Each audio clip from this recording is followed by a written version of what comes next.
Oh,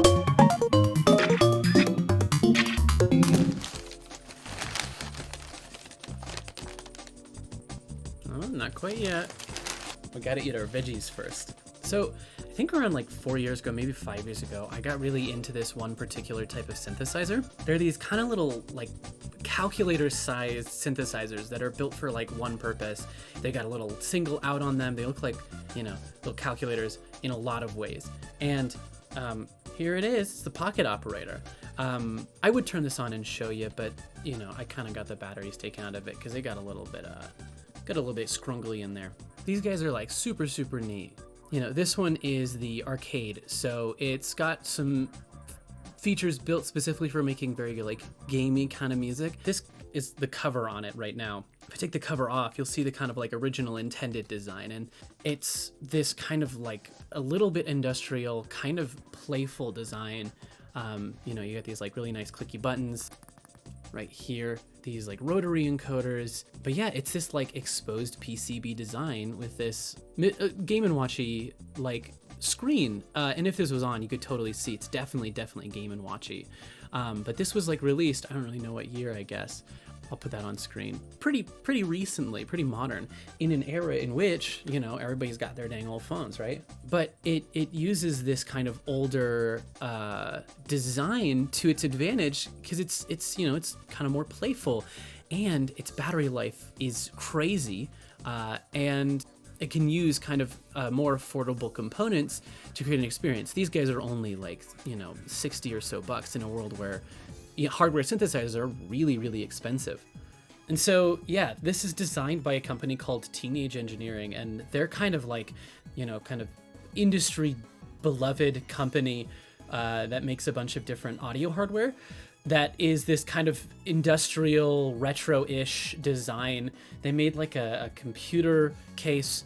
It's just like this cool little company of European designers that do a lot of cool things. And so it probably wasn't surprising to find out that they were going to be helping Playdate design their console. This little tiny indie company, I guess maybe not tiny indie company, they published a couple hits, but this little company was going to be making a handheld console, which, yeah, if you know about video game consoles, that just doesn't really happen. I mean, you kind of need like a buildup of like branding and like all this sort of stuff to have a successful handheld console, especially one where companies will develop, you know, games for it, like Jump Rope Challenge and Tetris 99, you know, AAA games like that. You kind of need a pretty powerful console, so it has to be kind of expensive. Oh my goodness gracious, guys, we can make groups. I haven't opened up my Switch recently, apparently. You kind of need a lot of research and development costs to get, you know, this kind of form factor for like a console where you can put AAA games on it. It's handheld. It's able to render, you know, Monster Hunter at all, for example, you know, that sort of thing. But I mean, like, famously, Sega couldn't keep a console in the race because it requires a lot of research and development. So when Panic was like, hey guys, we're making a little handheld console, that just doesn't happen. That just doesn't happen. So piqued my interest immediately. It's, you know, very retro inspired in the same way that the Pocket Operator is, and sort of in the same way that the Game Boy used hardware from yesteryear and made a fun experience in the software. It really does seem like Playdate is attempting to do the same thing with super fun, kind of playful design, but with modern, you know, sensibilities for convenience. Like, you can sideload games onto it without even plugging it in. You can just, you know, upload it to their website and it will transfer via Wi-Fi to it.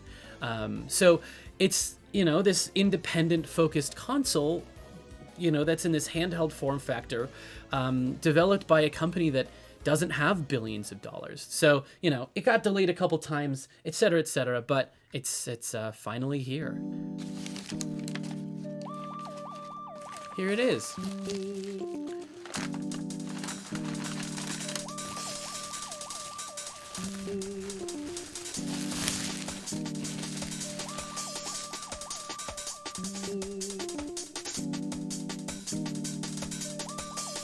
But you can see I think they kind of intended to get it out in 2020, and it is, you know, not. Yeah, I think it's you know, it's worth the wait. It's gonna be a lot of fun. I'm really excited to get this little guy open, start playing around with it. And the reason I'm opening it now, earlier in the day, it is, you know, 8 a.m.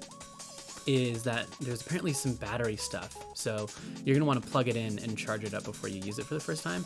And then I also wanna get some games loaded onto it before we start really digging in. But before we get to the main course, we'll get this guy open here. I'm you know, envisioning myself putting this in a bag pretty often, and just carrying it around that way. I mean, it's got like a really long battery life, ostensibly. That's gonna kind of mean that I can you know, leave it in a bag and play it whenever I'd like to play it, which is, you know, a pretty nice way of doing it. Kind of doesn't make sense to open the cover first because we kind of need the Playdate to have it fit. But you can see, I mean, if this is the cover, you can probably imagine how big the actual console is. This guy is a pocket-sized console. Yeah, you know, it's kind of like a nice simple cover, a little bit higher quality. There's these like little standoffs here. I think that'll actually fit into the back of the console. Yeah, we'll just kind of set this to the side. Fun little noise. I love this box a lot. It does feel like a console. Like, I know the unboxing experience for some people is not that important. And I think for me, generally, it's not that important either, but it is like the first impression, right, of the console. So, you know, anytime it can be fun and good, it should be fun and good.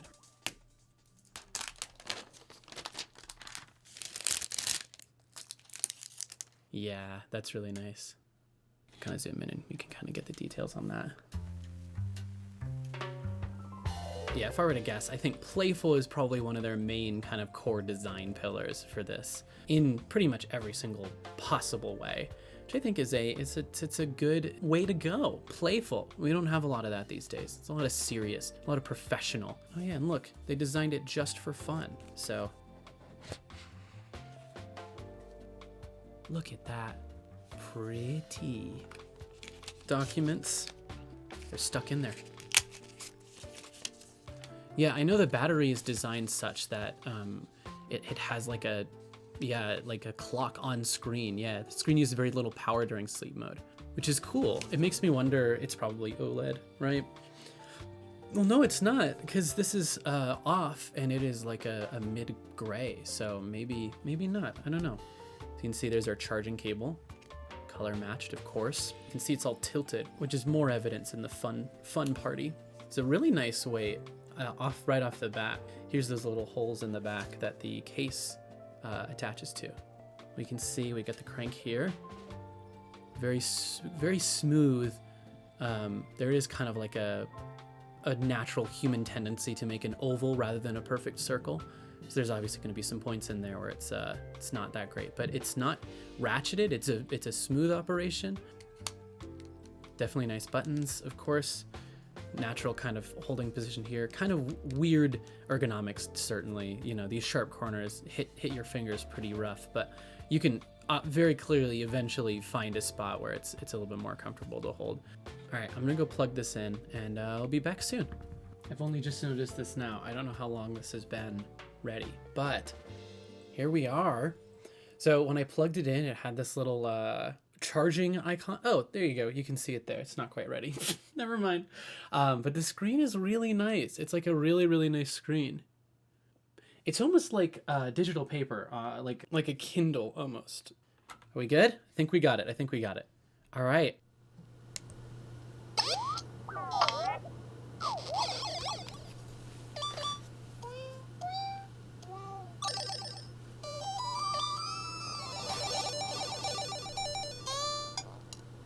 Damn. Look at that.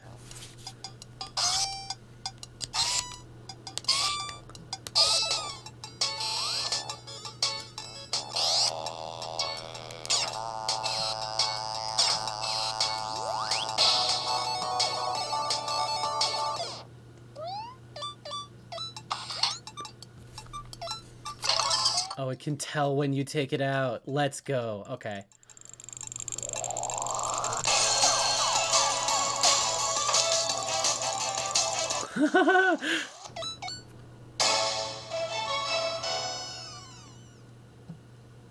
Good Lord, that's fun.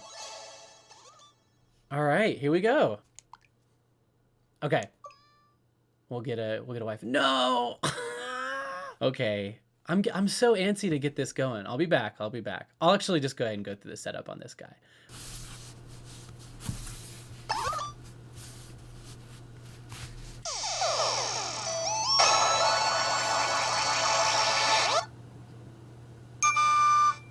Hey, there we go. Cool. All right. Well, I will wait to play some of these games until I am streaming it. But in the video, we'll just cut to that now. Some highlights of these. So yeah. Okay, I just realized I didn't even try and do this. I didn't even try and get it in the thing. So I'm downloading a bunch of games right now. There's this really cool little collection system where you upload it on the computer and then it appears on here, and then you just download them from their server like that. But yeah, it clicks in real nice. Like you just kind of, and that just like holds it in. Yeah, it's a nice little color combo. I like that a lot. All right, let's play these. So let's start not with the season 1 games. Let's start with just one of these down here. I think we got like a puzzle game somewhere in here. Does this say memed? I'll play memed. Oh, I see. Okay, so there's 4 different screens. Each of them move in tandem with each other, and an extra block spawns on each one. That's clever. That's kind of a fun idea. Shred as many documents as you can without the lawyer spotting you. Dock and undock the crank to show/hide the paper shredder. That's a clever way of doing it, is paper shred. Okay. Nothing. It is hard to spin the crank fast. Whoops. All right. Oh, that's the same as the Flipnote Studio opening sound. It is very nice to spin it like that. Oh, like look at this. You can YouTube poop live. I wonder when somebody's gonna make a music app for this. Oh no, I see. Okay, dude. This is the quap of the there we go. That's a lot easier. Oh, that's fun. Having a an analog input on a kind of retro feeling device is kind of fun. Yeah. Please, man. All right, this game's a little difficult. I'll get used to it later. I want to see Casual Burger. Oh, by the way, pay attention to the music in this guy.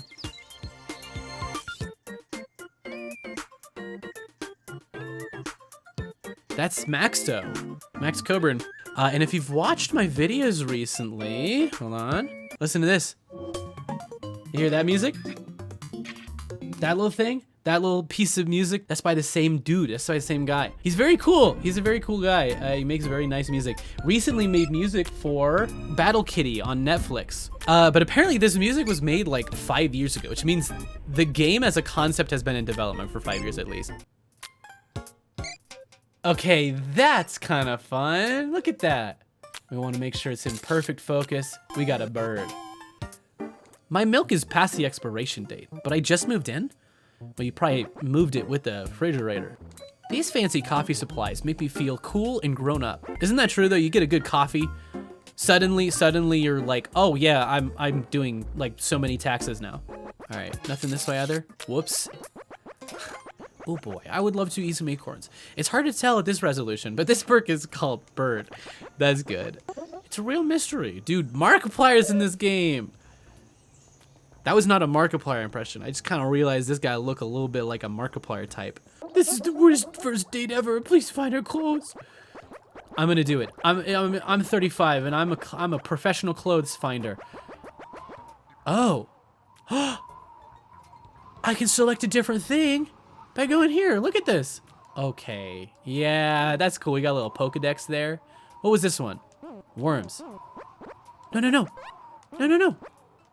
No. I dropped the worms on the ground.